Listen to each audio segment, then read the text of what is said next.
Hello, good evening दोस्तों। जय हिंद, जय भारत। एमपी टेट वर्ग 1 के लिए आज हम विशेष रूप से इकाई 14 से लेकर के इकाई 20 तक के 4 टॉपिक और लेकर के आए हैं। आप कह सकते हो कि ये इकाई 15 भी है, ठीक है। और इसमें 4 टॉपिक हैं। राग दरबारी, एक राग दरबारी उपन्यास के बारे में आपको पढ़ना है जो श्रीलाल शुक्ल के द्वारा लिखा गया है। विदाई संभाषण है, बालमुकुंद के द्वारा लिखा गया है। और उसने कहा था, ये चंद्रधर शर्मा गुलेरी द्वारा कहानी लिखी गई है। और भोला राम का जीव, ये एक प्रशासन पर व्यंग्य किया था। ये भी कहानी ही है और ये हरिशंकर परसाई जी ने लिखा था। ये 4 टॉपिक आज हम लोग करेंगे और ये कंप्लीट करेंगे एकदम से। और अब हम पहले टॉपिक की ओर चलते हैं बिना देर किए हुए। राग दरबारी। राग दरबारी श्रीलाल शुक्ल के द्वारा लिखा गया है। 1968 में ये प्रकाशित हुआ था। 35 इसमें अध्याय हैं और ये एक प्रकार का उपन्यास है। यानी कौन सी विधा है इसकी, तो आप कहेंगे उपन्यास विधा में ये लिखा गया है। चलिए आगे बढ़ेंगे। अगर हम आपसे कहें तो हम ये भी कह सकते हैं कि ये दूरदर्शन धारावाहिक इस पे बन चुका है, यानी चलचित्र एक वीडियो बना हुआ है। आप उसको देख सकते हैं और राग दरबारी में क्या था ये समझ सकते हैं, ठीक है।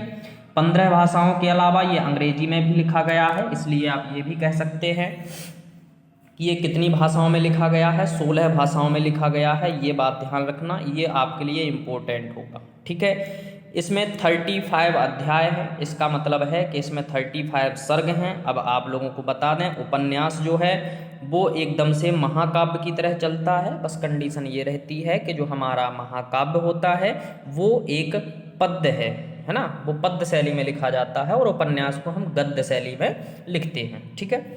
चलिए आगे बढ़ेंगे बिना देर किए हुए। इसके हम क्वेश्चनों पे चलते हैं, तो इसको हम जूम कर लेते हैं थोड़ा सा, ठीक है। राग दरबारी में किस गांव का वर्णन है? सबसे इम्पोर्टेंट क्वेश्चन है, बहुत बार ये पूछा जा चुका है कि राग दरबारी में किस गांव का वर्णन है।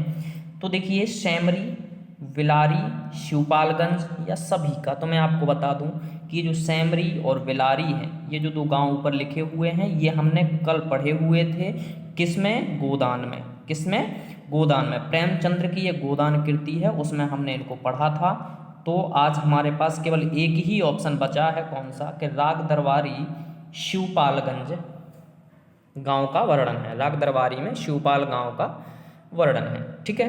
अब आप लोग कहेंगे कैसे? तो देखिए, दरबार वगैरह तो आप लोगों ने देखा होगा, देवताओं के लगते हैं। तो जहाँ पे राग दरबारी लिखा हो तो वहाँ शिवपालगंज हो जाएगा, ठीक है। अगले क्वेश्चन की ओर बढ़ते हैं और अगला क्वेश्चन आपके सामने ये रहा। और क्वेश्चन है कि राग दरबारी में प्रारंभ से अंत तक रहने वाला पात्र कौन था, ठीक है।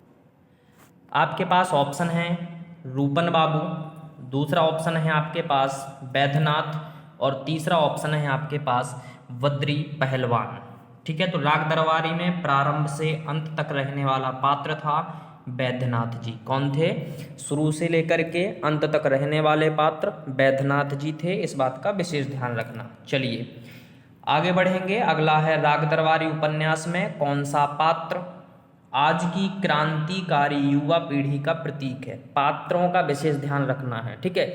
कभी कभी सीधे क्वेश्चन पूछे जा सकते हैं कि बैद्यनाथ निम्न में से किसके पात्र थे, ठीक है। तो आपको बताना पड़ेगा कि वो राग दरबारी के पात्र थे, ठीक है।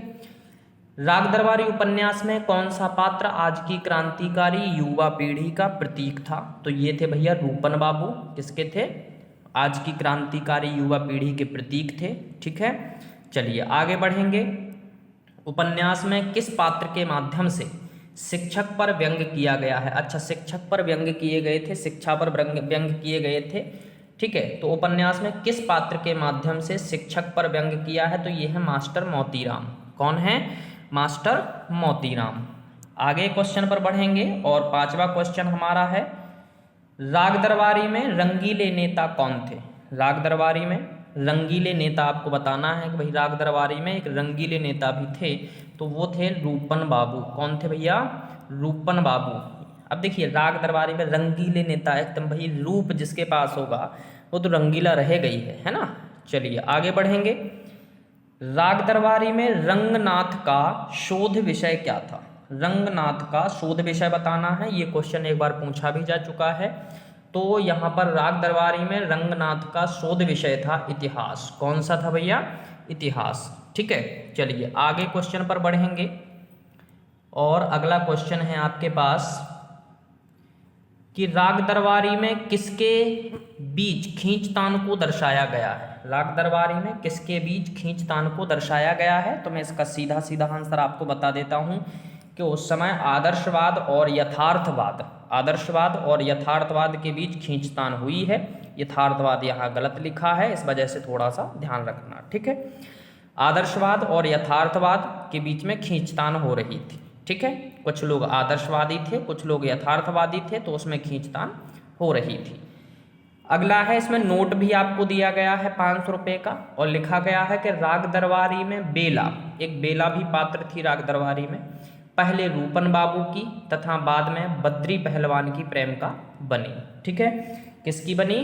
पहले रूपन बाबू की, ठीक है, फिर इसके बाद बद्री पहलवान की बनी। पहले ध्यान रखना, पहले लड़की ने रूप देखा, पहले लड़की ने क्या देखा? रूप देखा, और बाद में रूप से जब ऊब गई तो फिर पहलवान देखा। आ रही है बात समझ में? ठीक है, चलिए। अच्छा, ये दोनों भाई थे, रूपन बाबू और बद्री पहलवान, ये दोनों भाई थे। तो पहले रूपन बाबू की प्रेम का थी बेला, और बाद में बद्री पहलवान की बनी। चलिए आगे बढ़ेंगे। राग दरबारी के अंग्रेजी लेखक कौन है?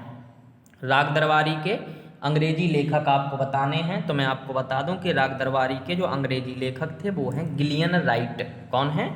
Gillian right. ध्यान रखना, हमारे भाई भारत में अंग्रेजी बहुत कम लोगों को आती है, समझ पा रहे होंगे। तो देखिए, भीखम हो गया, खन्ना मास्टर हो गए, रंगनाथ हो गया, ये तो बिल्कुल एकदम ऐसे लग रहे हैं जैसे कि अंग्रेजी जानते ही नहीं। तो यहाँ पर क्या है? Gillian right. कौन है? Gillian right. तो राग दरबारी के अंग्रेजी लेखक कौन हो गए? गिलियन राइट हो गए। चलिए आगे हम क्वेश्चन पर बढ़ेंगे। नवा क्वेश्चन है, शिवपालगंज किस पंचायत के अंतर्गत आता था?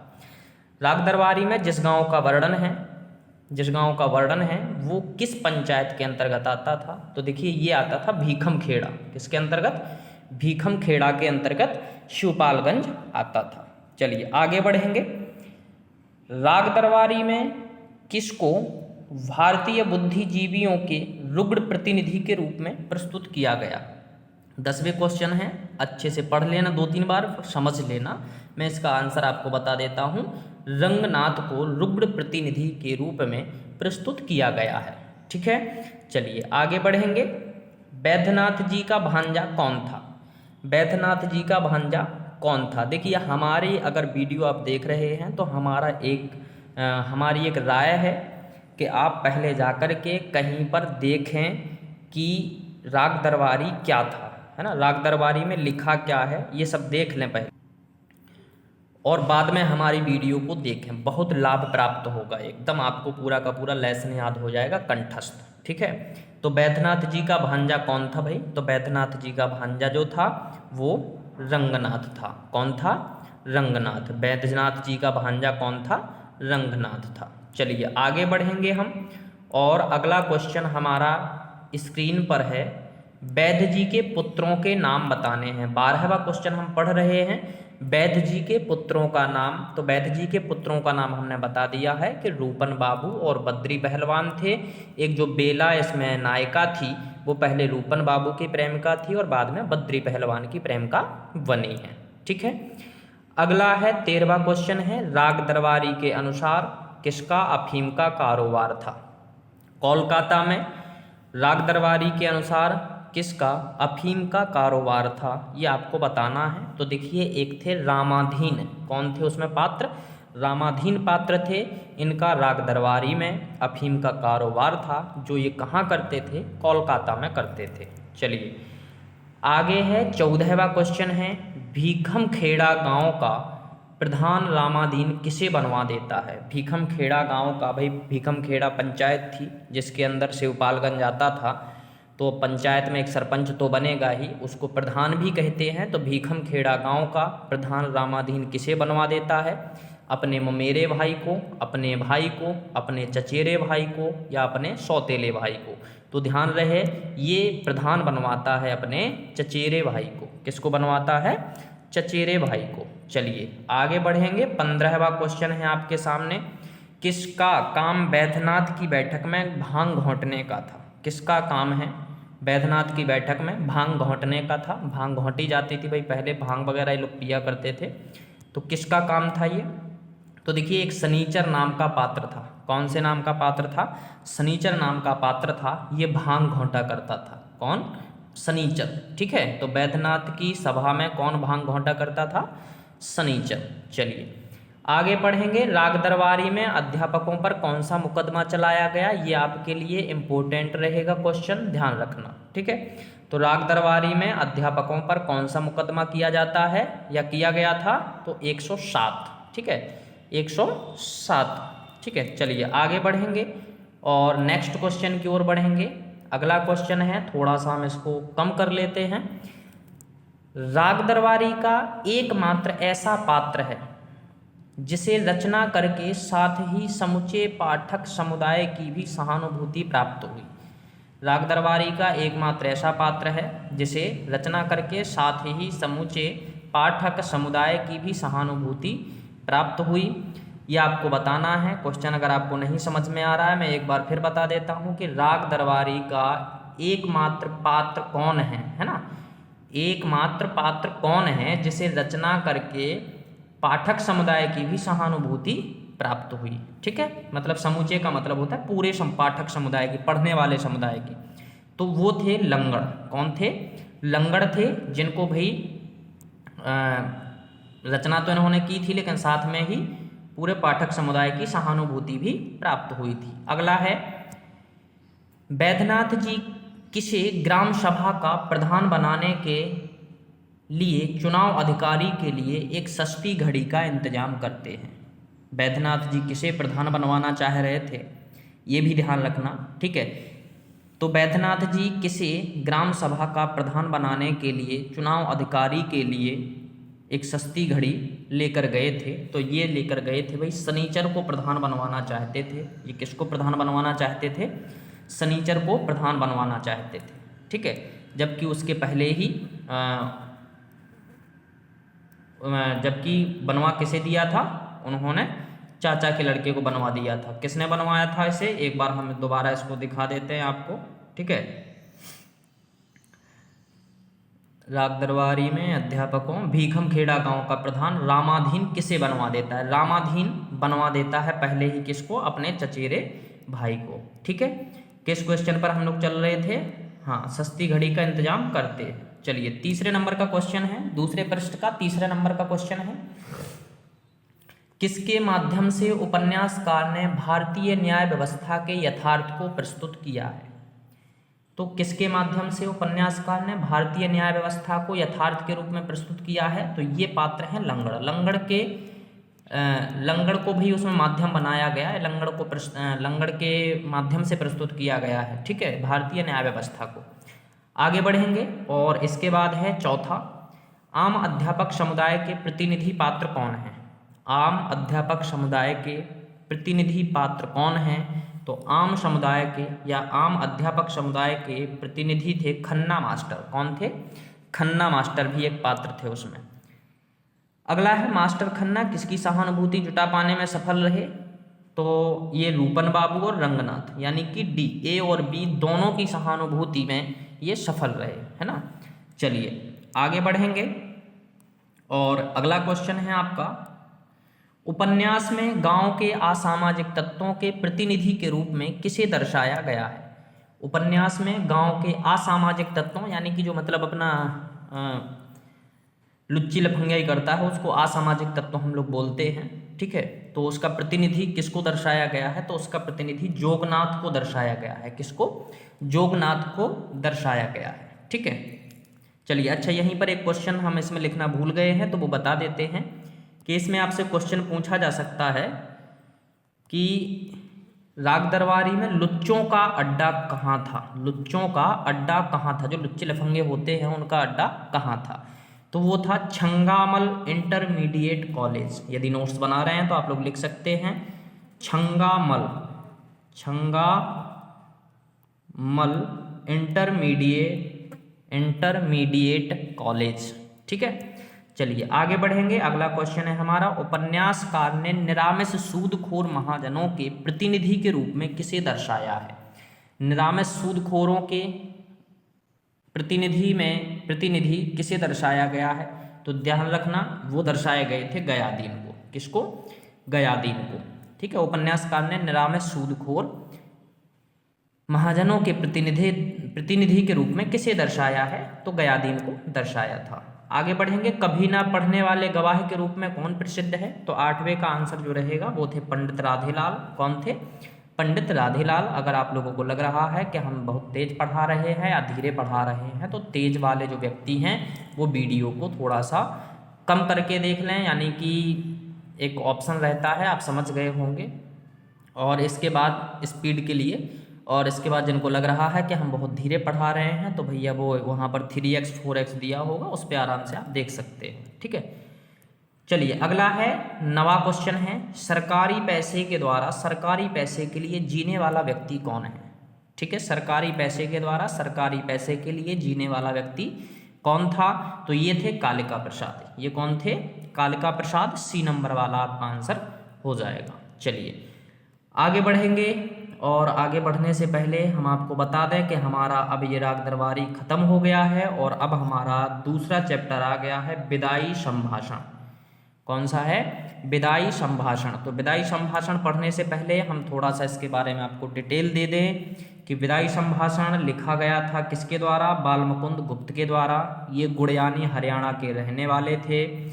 1865 में इनका जन्म हुआ था, और 1907 में ये स्वर्गवास सिधार गए थे।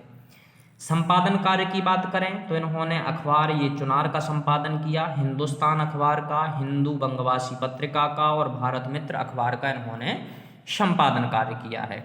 अगर हम इनके कृतियों की बात करें तो शिव शंभू के चिट्ठे और खत, खेल तमाशा, ठीक है, शिव शंभू के चिट्ठे और खत, खेल तमाशा इत्यादि इनकी कृतियां भी हैं, जिसमें से हम पढ़ रहे हैं अभी विदाई संभाषण। और ध्यान रखें, ये विदाई संभाषण कहाँ से लिया गया है? तो विदाई संभाषण शिव शंभू के चिट्ठे से लिया गया है। ठीक है, चलिए अब विदाई संभाषण में हम आपको एक थोड़ी सी रूपरेखा बता दें, क्योंकि हमने इसको पूरा पढ़ा हुआ है। एक लॉर्ड कर्जन नाम के वायसराय बनते हैं हमारे भारत में, तो ये मतलब जनता को बहुत दुखी रखते हैं। ठीक है, ये चाहते हैं जैसे कि अभी हमारी वर्तमान सरकार या पिछली सरकार, हम जो मतलब ये कह सकते हैं कि जो भी हमारे नेता हैं, ये सबसे ज़्यादा नफरत करते हैं जो शिक्षित होता है उनसे। तो बस ऐसी ही कहानी कुछ इसमें है, क्योंकि शिक्षित से अगर ये नफरत नहीं करेंगे तो भाई अच्छा नफरत क्यों करते हैं? ध्यान रखना भाई, हम लोग क्या है कि अपने हक मांगते हैं हर बात पे इन लोगों को, है ना। संविधान इन लोगों को बताते हैं, संविधान के तहत हम लोग चलते हैं, इसलिए नफरत करते थे। ठीक है, तो ऐसे ही लॉर्ड कर्जन थे। दुनिया इनसे मतलब हमारा भारत जो है इनसे बहुत दुखी था। बाद में इनका दुखांत बिल्कुल एकदम से अंत होता है। ठीक है, ये छोड़कर चले जाते हैं। चलिए अब हम पढ़ेंगे कि विदाई संभाषण में क्या है। तो बस ऐसे ही एक छोटा सा व्यंग है, ये भी गवर्नमेंट के ऊपर थोड़ा सा व्यंग है। ठीक है, चलिए तो सबसे पहला क्वेश्चन हमारा यही है कि विदाई संभाषण कहाँ से लिया गया है। तो जैसा कि हमने पहले बता दिया है कि ये किससे लिया गया है? शिव शंभू के चिट्ठे से। सी नंबर इसका सही आंसर होगा। किससे लिया गया है बेटा? शिव शंभू के चिट्ठे से इसको लिया गया है। दूसरा क्वेश्चन है आपके पास, विदाई संभाषण में लेखक ने तीसरी शक्ति किसे कहा है? तो विदाई संभाषण में लेखक ने जो तीसरी शक्ति कहा है वो ईश्वर को कहा है। किसको कहा है? ईश्वर को कहा है। ध्यान रखना, तीसरी शक्ति किसको कहा है? ईश्वर को। आगे बढ़ेंगे, इसके बाद है भारत की अनपढ़ प्रजा किसके गीत गाती है? अच्छा, मैं एक बात बता दूं आप लोगों को कि दूसरे क्वेश्चन में कुछ लड़कों को थोड़ा सी कन्फ्यूजन होगी, वो सोचेंगे कि तीसरी शक्ति शिक्षित वर्ग को कही गई है, लेकिन भैया उसको पढ़ना पहले से। ठीक है, तीसरी शक्ति किसको कहा गया है? ईश्वर को ही कहा गया है। ठीक है, आगे है तीसरा, भारत की अनपढ़ प्रजा किसके गीत गाती थी? तो भारत की जो अनपढ़ प्रजा थी तो वो भैया सुल्तान के गीत गाती थी। किसके गीत गाती थी? सुल्तान के गीत गाती थी।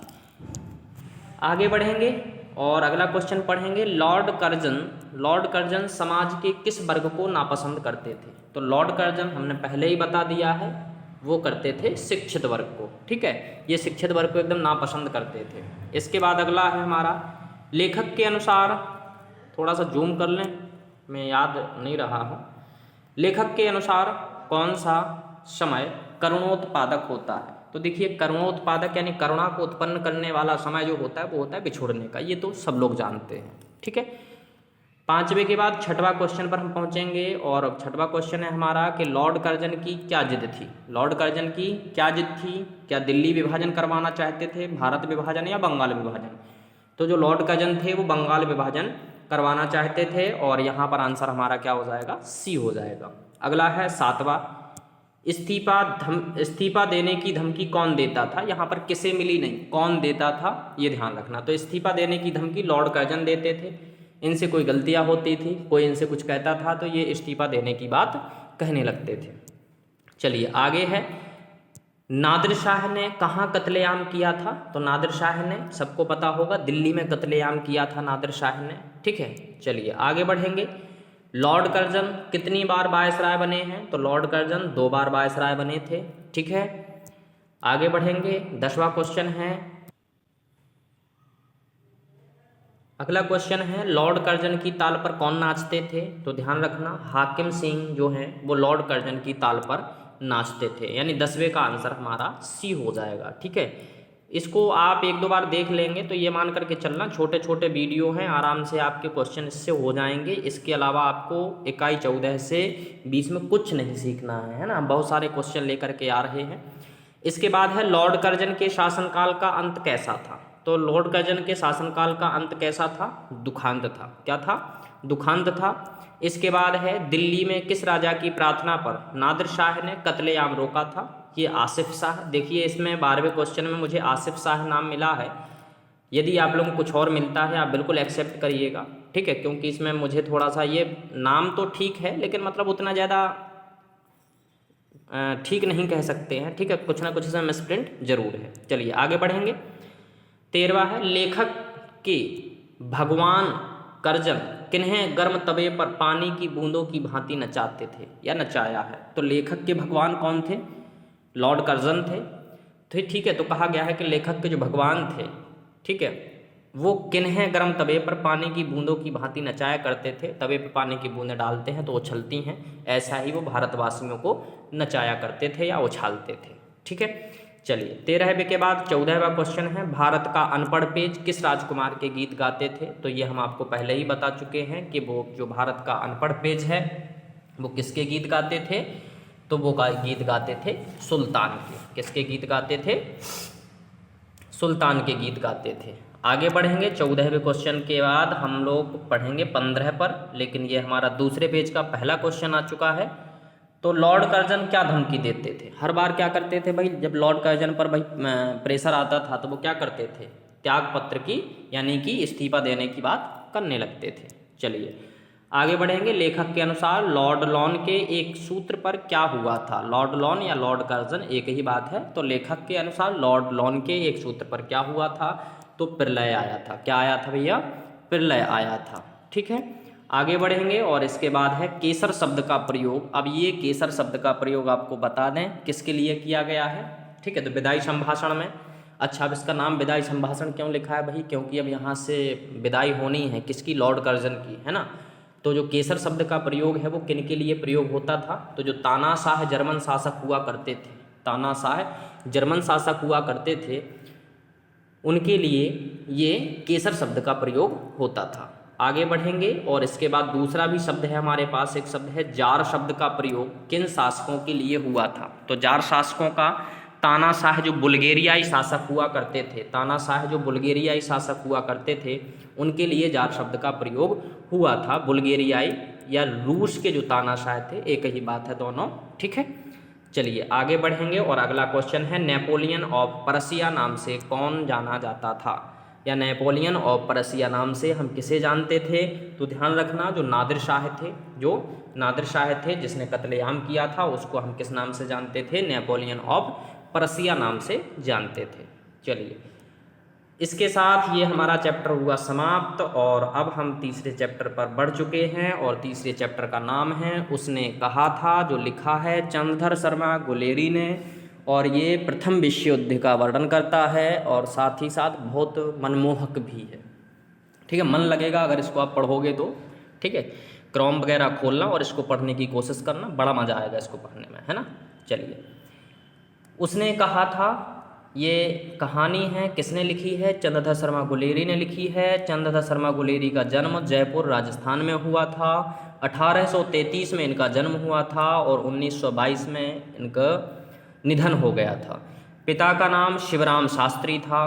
पिता का नाम शिवराम शास्त्री था, जिनको महामहोपाध्याय भी कहा जाता था, और माता नाम था लक्ष्मी देवी। माता का क्या नाम था? लक्ष्मी देवी। इसके बाद हम आगे बढ़ेंगे और इनके लिए हम कुछ कृतियाँ भी इनकी देखेंगे। तो चंद्रधर शर्मा गुलेरी की कुछ कृतियाँ हैं, कछुआ धर्म, सुखमय जीवन, बुद्धू का कांटा, उसने कहा था। आलोचना भी है इनका पुरानी हिंदी नाम से, ठीक है। आपने सुना भी होगा कि अपभ्रंश को पुरानी हिंदी किसने कहा है? तो चंद्रधर शर्मा गुलेरी ने ही कहा था। एक ऐसा आपने जब भाषा पढ़ते हो तब पढ़ा होगा। इसके बाद शोधपरक ग्रंथ भी लिखे हैं उन्होंने। महर्षि च्यवन का रामायण भी लिखा है। एक नोट और आपके लिए मिला है, कैप्टन गैरेट के साथ मिलकर the Jaipur observatory and it's builders नामक अंग्रेजी ग्रंथ भी इन्होंने लिखे, ठीक है। सन 1900 में जयपुर नागरी मंच की स्थापना में इन्होंने विशेष सहयोग दिया है अपना। तो ये पूरे के पूरे फैक्ट आप दोबारा से इसको देख सकते हो, ठीक है, स्क्रीनशॉट ले सकते हो, वेरी इंपॉर्टेंट रहेंगे ये।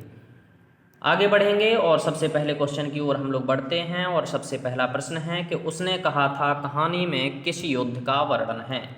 तो अभी आपने मेरी अगर बातें सुनी हैं तो आपको पता चल गया होगा कि किस युद्ध का वर्णन है। तो प्रथम विश्व युद्ध का वर्णन है, ठीक है। उसने कहा था कितने भागों में विभक्त है? तो मैं आपको बता दूं कि उसने कहा था ये 5 में, 2 में, 3 में या 4 में। तो ये टोटल 5 भागों में विभक्त है, ठीक है। बचपन में आपने कुछ कहानियाँ पढ़ी होंगी जिसमें पर्दा गिरता है, पर्दा उठता है ना, ऐसे कुछ है ना, ऐसे 5 भागों में इसको विभक्त किया गया है, ठीक है। उसने कहा था कहानी में किस शहर का चित्रण है? तो यहाँ पर जो उसने कहा था इसमें किस शहर का चित्रण है? तो इसमें जो शहर होगा वो हमारा शहर है कौन सा? अमृतसर। कौन सा शहर है भैया? अमृतसर, है ना। उसने कहा था कहानी में किस शहर का चित्रण है? तो अमृतसर का चित्रण है, ठीक है। इसमें मेन जो है, जो जिनके बारे में पूरा का पूरा दिया है वो है लहना सिंह और एक हैं सूबेदारनी। लहना सिंह और सूबेदारनी। थोड़ी सी ये कहानी हम आपको सुना देते हैं। तो भाई लगभग लहना सिंह की उम्र 12 वर्ष थी और जो सूबेदारनी होती हैं वो 8 वर्ष थी। तो जैसे हम लोग आजकल दुकान पर जाते हैं तो कोई लड़की मिलती है, तो ऐसे ही जो लहना सिंह थे वो अपने बचपन में दुकान पर गए थे और दुकान पर क्या लेने के लिए गए थे ये भी हम आपको अभी आगे बताएंगे, ठीक है। अगर याद आ जाता है तो मैं भी बता देता हूँ। तो ये दुकान पर गए थे, ठीक है, और इसके बाद वो भी दुकान पर आई थी। वो जो दुकान पर लेने के लिए आई थी वो बड़ियाँ लेने के लिए आई थी, है ना, जो बड़ी होती हैं। तो सूबेदारनी क्या लेने आई थी? बड़ी। तो ऐसे ही 2-4 दिन लोगों की मुलाकात होती है और अंत में एक दिन पूछ लेता है। अंत में लहना सिंह उस लड़की से पूछ लेते हैं कि तेरी कुड़मई हो गई? तेरी कुड़मई हो गई क्या? तो वो कहती है हाँ मेरी कुड़मई हो गई। कुड़मई का मतलब होता है सगाई, ठीक है। तब उसके बाद सूबेदारनी की शादी सूबेदार से हो जाती है, इसलिए उनको सूबेदारनी कहा गया है। बाद में लहना सिंह भी उन्हीं के साथ होते हैं, ठीक है, लड़ने के लिए। तो सूबेदारनी जब अपने पति को और बच्चे को भेजती है लड़ने के लिए, तो उस समय जो लहना सिंह हैं ये भी वहाँ पर मौजूद होते हैं। तो इनको बुला कर के सूबेदारनी कहती है कि अब हमारे पति और बेटे की रक्षा करना, है ना, जो आमतौर पे आपने देखा होगा ऐसा ही होता है, ठीक है। इसके बाद युद्ध लड़ने के लिए चले जाते हैं और लहना सिंह जो हैं वो उनके पति और बेटे की जान बचाते बचाते शहीद हो जाते हैं, ठीक है। तो लहना सिंह वजीरा से कहते हैं कि वजीरा घर जाकर के बस सूबेदारनी से कह देना कि आपने जो कहा था वो लहना सिंह ने कर दिया, ठीक है। ऐसी ये कथा है। चलिए हम आगे बढ़ते हैं। चलिए, तो लहना सिंह के गांव का नाम क्या था? तो लहना सिंह के गांव का नाम माझे था। लहना सिंह के गांव का नाम क्या था? माझे था। चौथे का जो आपका आंसर है वो क्या हो जाएगा? बी नंबर हो जाएगा। आगे बढ़ेंगे और अगला क्वेश्चन है लहना सिंह दुकान से क्या लेने गए थे? ये देखिए क्वेश्चन आ चुका है। तो लहना सिंह दुकान से दही लेने के लिए गए थे। क्या लेने के लिए गए थे? दही लेने गए थे। और लड़की दुकान से क्या लेने गई थी? बढ़िया लेने गई थी। यानी 5वें का क्वेश्चन आपका ए हो जाएगा। और इसके बाद जो हमारा 6वां क्वेश्चन है, लड़की दुकान से क्या लेने गई आती है, तो वो बढ़िया लेने आती है। ठीक है, अगला क्वेश्चन है लहना सिंह किस पद पर थे। तो लहना सिंह जो थे भैया वो जमादार के पद पर थे। किसके पद पर थे? जमादार के। ना तो वो सूबेदार थे, ना लेफ्टिनेंट थे, ना जमींदार थे, वो क्या थे? जमादार थे। ठीक है, इसके बाद है 8वां, लहना सिंह की मौत किसकी गोद में हुई। तो लहना सिंह की मौत वजीरा सिंह की गोद में होती है। ये हम आपको पहले ही बता चुके हैं। और वजीरा सिंह को ही वो भेजते हैं सूबेदारनी के पास कि जाओ और मेरी प्रेमिका से कह देना। अच्छा, ऐसा प्रेमिका वाला वर्णन तो नहीं है, जाकर के उनको बता देना, यानी सूबेदारनी से कह देना कि जो आपने लहना सिंह से कहा था वो लहना सिंह ने कर दिखाया है। ठीक है, तो किसकी गोद में दम तोड़ा था भैया? वजीरा सिंह की। ठीक है, आगे बढ़ेंगे और अगले क्वेश्चन पर पहुंचेंगे कि पलूटन का विदूषक कौन था। ठीक है, पलूटन का विदूषक कौन था? ये 9th नंबर का क्वेश्चन है। जो पलूटन का विदूषक था वो था वजीरा। पलूटन का विदूषक कौन था? तो वजीरा था। इसके बाद सूबेदार हजारा सिंह के बेटे का क्या नाम था? तो भैया ये सूबेदार जो हजारा है यही वास्तविकता में सूबेदारनी के पतिदेव थे। तो सूबेदार हजारा सिंह के बेटे का नाम था कीरत, सॉरी एक सेकंड, सूबेदार हजारा सिंह के बेटे का नाम था बोधा। क्या नाम था? बोधा। ठीक है, इसके बाद है भारतीय नोबेल का वंशज के साथ संघर्ष हुआ था। भारतीय नोबेल का वंशज के साथ संघर्ष हुआ था। एक सेकंड, क्वेश्चन थोड़ा सा डिस्टर्ब लग रहा है। भारतीय नोबेल का किसके साथ संघर्ष हुआ था, ऐसा हम पढ़ सकते हैं। ठीक है, तो फ्रांसीसियों के साथ, तुर्कों के साथ और जर्मनी के साथ। तो यहाँ पर 11वें का आंसर आपका हो जाएगा जर्मनी के साथ। भारतीय नोबेल का किसके साथ संघर्ष हुआ था? तो जर्मनी के साथ संघर्ष हुआ था। सी नंबर आपका इसमें सही हो जाएगा। कौन सा क्वेश्चन आंसर सही हो जाएगा? सी।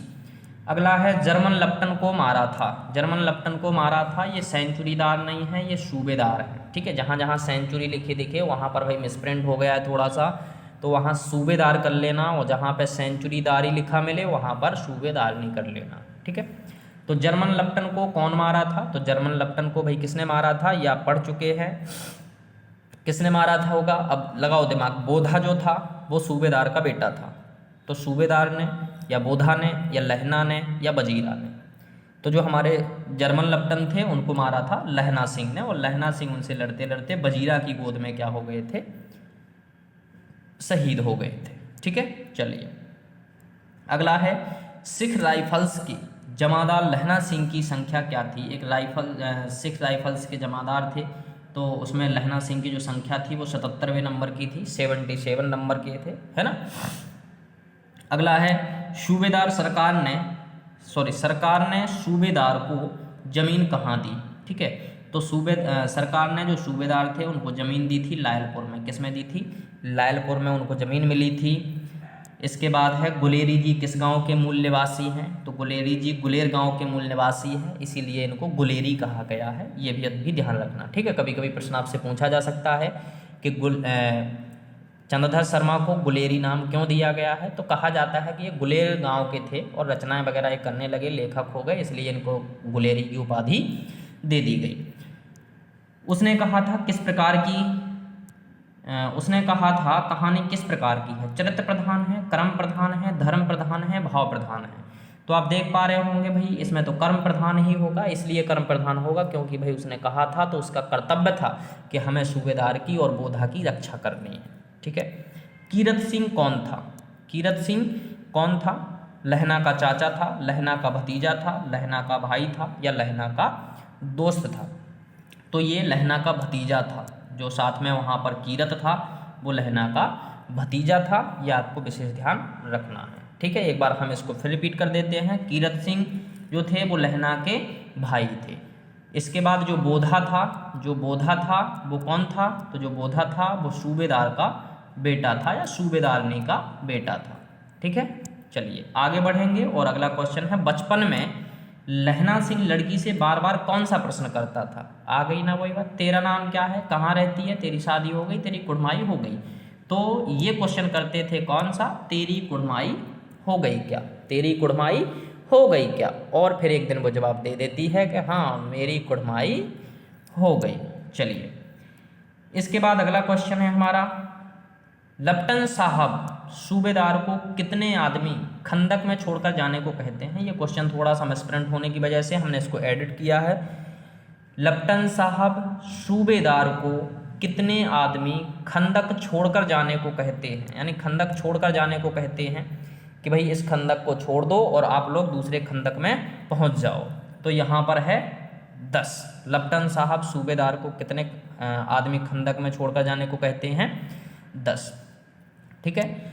अमृतसर में लहना सिंह कहाँ रहते थे? तो अमृतसर में भैया लहना सिंह बताओ कहाँ रहते होंगे? 8वें का आपको आंसर बताना है। तो यहाँ पर मामा के पास, भाई के पास, दोस्त के पास, मामा के पास या चाचा के पास। तो हमने पहले ही बता दिया है किसके पास?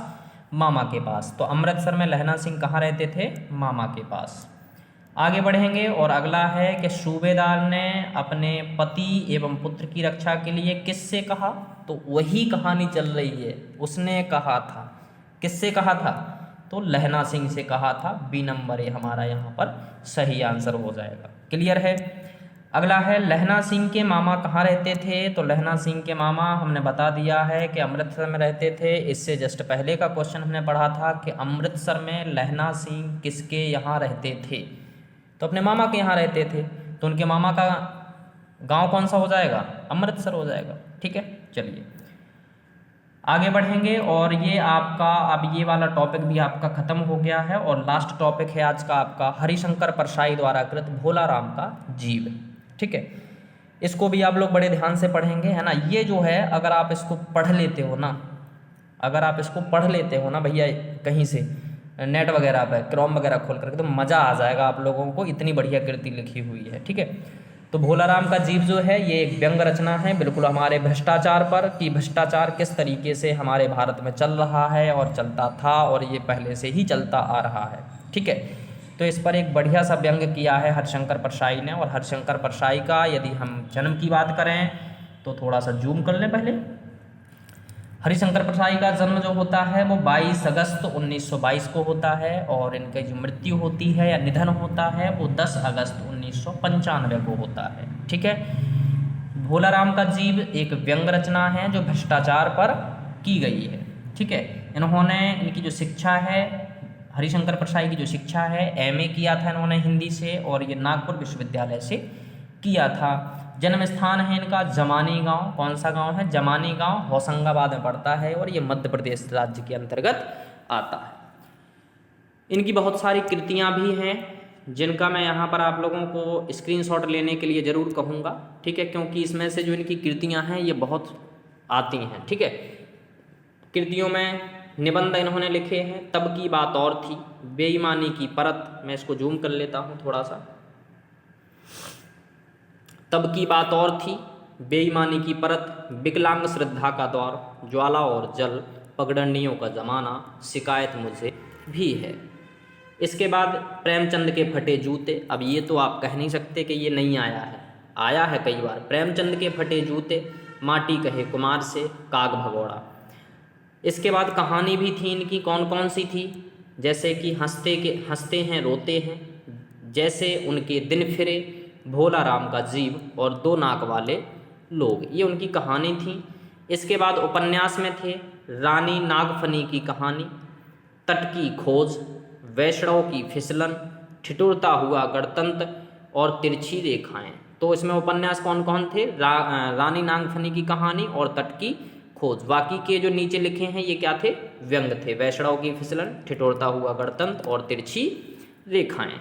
चलिए, अगर इनके बारे में आपको पता है तो एक स्क्रीनशॉट ले लीजिए जिससे आप रिवाइज जरूर करें इसको। ठीक है, आगे बढ़ेंगे और भाई भोला राम के जीव में पहला प्रश्न हम पढ़ेंगे। बहुत सरल है, मज़ा आ जाएगा आप लोगों को।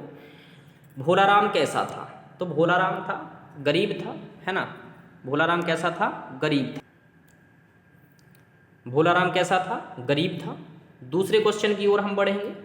भोला राम का जीव कहाँ उलझा था? अच्छा, पहले थोड़ी सी स्टोरी हम सुना देते हैं। देखिए, भोला राम के जीव में क्या होता है कि भाई भोला राम की मृत्यु हो जाती है और भोला राम का जो जीव है वो कम से कम 5 दिन तक यमलोक नहीं पहुंचता है। तो यमलोक में भाई हाहाकार मच जाता है। यम देवता बोलते हैं चित्रगुप्त से, कि चित्रगुप्त यानी यमदूत से बोलते हैं कि भाई अभी एक जीव हमारे पास नहीं आया है? तो बोलते हैं हाँ, भोला राम का जीव हमारे यहाँ पर नहीं आया है। धीरे धीरे पता चलता है कि 5 दिन हो गए हैं और भोला राम का जीव अभी भी हम लोग नहीं पहुँचा है। तो भाई वहाँ पर थोड़ा सा उथल पुथल मच जाता है। इतने में वहाँ नारद मुनि आते हैं और नारद मुनि को बताते हैं यम कि भोला राम नामक एक व्यक्ति है जिसका जीव अभी यहाँ पर नहीं आया है, आप पृथ्वी लोक पर जाइए और उसको लेकर आइए। नारद मुनि जाते हैं, एक घर में क्रंदन सुनते हैं यानी रोने की आवाज़ सुनते हैं, तो वहाँ चले जाते हैं। तो पूछते हैं कि भोला राम कहाँ हैं? तो उनके घर वाले बोलते हैं कि भोला राम की 5 दिन पहले मृत्यु हो गई। इसके बाद जब मृत्यु हो गई तो नारद मुनि सोचते हैं कि भाई यहाँ तो अब होगा नहीं, तो वो ढूंढने लग जाते हैं। तो जैसे तैसे भाई उनकी बीती CID की तरह नारद मुनि ने जांच पड़ताल की और देखा कि वो सबसे ज़्यादा दुखी किससे थे? तो वो थे पेंशन से। उनकी पेंशन नहीं आ रही थी, तो गए पेंशन की कागजी कार्रवाई के लिए। तो वहाँ पर जैसे ही गए तो वहाँ पर बोला कि भाई मैं नारद मुनि हूँ। तो जैसे मूवियों में देखा आपने, हंसने लगते हैं लोग। तो उन्होंने कहा कि ठीक है, पेंशन तो अभी सैंक्शन हो जाएगी उसकी, लेकिन आपको कुछ वजन रखना पड़ेगा, ठीक है? इन कागज़ों पे कुछ वजन रखना पड़ेगा। भोला राम के जो कागज़ हैं वो बहुत हल्के वजन के हैं। तो उन्होंने कहा वजन, तो वजन मतलब रिश्वत। यहाँ वजन का मतलब क्या हो जाएगा भैया? रिश्वत हो जाएगा, ठीक है? तो जैसे ही वजन रखने के लिए कहते हैं तो बोलते हैं नारद मुनि कि भाई ये तो चीज़ें हमारे पास नहीं हैं, ठीक है? ये कागज़ के नोट वगैरह तो हम रखते नहीं हैं। तो उन्होंने कहा ऐसा करिए, आप अपनी वीणा दे दीजिए। क्या दे दीजिए? वीणा दे दीजिए, ठीक है? नारद मुनि जाते हैं, ऑफिस वगैरह में देखते हैं, तो जैसे ही भोला राम की फाइल खुलती है, भोला राम को वो चिल्लाते हैं भोला। तो भोला वहाँ से आवाज़ देता है कि आप आ गए। तो बोलते हैं बस हमें जाना नहीं है, पहले हमारी पेंशन मिलेगी फिर इसके बाद हम चलेंगे, ठीक है? तो ऐसी इतनी बढ़िया अच्छी कहानी है, ठीक है? तो अब हम आगे क्वेश्चन करें इसके। भोला राम का जीव कहाँ उलझा था? तो भाई कहाँ उलझा होगा बताइए ज़रा। तो अंतरिक्ष में, दफ्तर के कागज़ों में, घर में या नन? तो यहाँ पर हो जाएगा दफ्तर के कागज़ों में, ठीक है? भोला राम का घर किस शहर में था? तो भोला राम का घर आपको बताना है, क्या जबलपुर में था, इंदौर में था, खंडवा में था, रीवा में था? तो भोला राम का जो घर था वो जबलपुर में है। ये कहानी पूरी कहाँ की है भैया? तो ये कहानी पूरी जबलपुर की है, यानी कि जबलपुर। अब ये अच्छा, ये याद रखना बिल्कुल एकदम से, है ना, कि अब इसमें भी आपको याद रखना पड़ेगा कि भोला राम के जीव में किस गाँव की बात कही गई है? तो जबलपुर का नाम आया है। आगे बढ़ेंगे। भोला राम का जीव कितने दिन तक यमलोक नहीं गया? तो जैसा अभी कहानी सुनाने में हमने आपको बताया है कि 5 दिन तक भोला राम का जीव यमलोक नहीं गया था, ठीक है? इसके बाद अगला क्वेश्चन है, भोला राम को सेवानिवृत्त हुए कितने वर्ष हुए थे? यानी कि भाई वो छोटी मोटी एक नौकरी करते थे, उससे क्या हुआ था कि अलग कर दिया था, ठीक है? तो ये हो जाएगा 5 वर्ष, ठीक है? भोला राम को सेवानिवृत्त हुए कितने वर्ष हो गए थे? तो 5 वर्ष हो गए थे। इसके बाद है, भोला राम की बीवी ने भोला राम को किस बीमारी का शिकार बताया? तो वो था बुखार की बीमारी, शक्कर की बीमारी या गरीबी? तो गरीबी का बीमार बताया। भोला राम की बीवी ने गरीबी का बीमार बताया था। ये नारद मुनि ने पूछा था, है ना? नारद मुनि ने पूछा था कोई बीमारी वगैरह थी क्या जिसके कारण वो मर गए? तो वो उनकी पत्नी बोली कि भाई भोला राम को तो बस एक ही बीमारी थी, वो थी गरीबी की, ठीक है? इसके बाद है, भोला राम ने मकान मालिक को कितने साल से किराया नहीं दिया था? तो 1 साल से किराया नहीं दिया था, या 2 साल से, या 3 साल से, या 4 साल से? तो देखिए मैं आपको बता देता हूँ कि भोला राम ने 1 साल से किराया नहीं दिया था, ठीक है? इसके बाद है, बड़े साहब ने नारद मुनि से क्या मांगा? तो बड़े साहब ने नारद मुनि से क्या मांगा था? हम पहले ही बता चुके हैं। शर्ट मांगी थी, 100 रुपये, या वीणा या तबला? तो उन्होंने क्या मांगा था? उनकी वीणा मांगी थी कि भाई रिश्वत वगैरह तो हम ये पैसे ऐसे का तो हमारे पास कोई खेल नहीं है, तो हम अपनी वीणा। तो बाद में बोले कि अच्छा ये वीणा दे दीजिए, तो उन्होंने फिर अपनी वीणा उनको दी थी। इसके बाद है, भोला राम का जीव कहानी में वजन शब्द का क्या अर्थ है? तो वजन शब्द का अर्थ है क्या? रिश्वत। हम पहले ही बता चुके हैं। C नंबर इसका क्या हो जाएगा? सही आंसर हो जाएगा। इसके बाद है, नारद ने भोला राम का घर कैसे पहचाना? ये भी हम आपको बता चुके हैं। मतलब एक छोटी सी स्टोरी मैंने सुनाई, उसमें सब कुछ हमने कंप्लीट कर दिया। हंसने की आवाज़ों से, करुण क्रंदन से, शक्ति से, या ढोल की आवाज़ से? तो भैया कोई मरेगा तो ढोल तो बजेगा नहीं, तो किससे? करुण क्रंदन से। किससे? करुण क्रंदन से। क्रंदन मतलब होता है रोना। इसके बाद है, धर्मराज के अनुसार नरक में इमारतें बनाकर रहने वालों में कौन है? धर्मराज कहते हैं, यानी कि यम कहते हैं कि नर्क में इमारतें बनाकर रहने वालों में से कौन कौन उन्होंने बताए थे, तो ठेकेदार, इंजीनियर, ओवरसियर, तो इन्होंने सभी को बताया था कि भाई धर्मराज के अनुसार इमारतें बनाकर रहने वाले ये सब हैं, ये सब जनता का पैसा खा खा कर क्या करते हैं, अपने अपने महल बनाते हैं। ठीक है, और यहाँ पर भी अगर ये भाई यमलोक में भी आ जाएंगे, वहाँ पर भी ये सब ऐसा ही करेंगे। इसके बाद है भोलाराम का कौन सा काम सरकारी दफ्तर में अटका था, राशन कार्ड वाला, पेंशन वाला, या रिश्वत वाला, या सभी वाला। तो भाई कौन सा काम अटका हुआ था, तो उनका पेंशन वाला काम अटका हुआ था, उनकी पेंशन नहीं आ रही थी। ठीक है, तो आज के ये पूरे क्वेश्चन हमारे ख़त्म हुए। अगर ये आपको PDF चाहिए हो तो आपको PDF प्राप्त हो जाएगी। PDF का मूल्य केवल 50 रुपये रखा गया है, और इस 50 रुपये में आपको 14 से लेकर के और 20 तक पूरी इकाइयों की PDF आपको मिलेगी। ठीक है, चलिए, और जिसको भाई अगर ये मध्य प्रदेश से या उत्तर प्रदेश से, राजस्थान से कोई देख रहा है और वो चाहता है कि एक सस्ते से शहर में और छोटे से शहर में और कुछ रुपए दे करके हम पढ़ाई कर सकेंगे, तो बिल्कुल आपका स्वागत है। आप पलेरा आइए, ये बहुत छोटा सा शहर है और कोचिंग भी उतनी ज़्यादा नहीं है, लेकिन मैं आपकी गारंटी लेता हूँ कि मात्र 5,000 रुपये की फ़ीस में मैं आपको 1 साल पढ़ाऊँगा, और 1 साल पढ़ने के बाद आपको हिंदी कहीं नहीं पढ़नी है। हिंदी प्लस साहित्य दोनों आपका इस तरीके से कंप्लीट हो जाएगा कि ये समझिए कि आपका हम पास होने की गारंटी लेंगे। यदि आप पास नहीं भी होते हैं तो आपकी फ़ीस वापस कर दी जाएगी। ठीक है, चलिए आज के लिए इतना काफ़ी है। धन्यवाद, मिलते हैं नेक्स्ट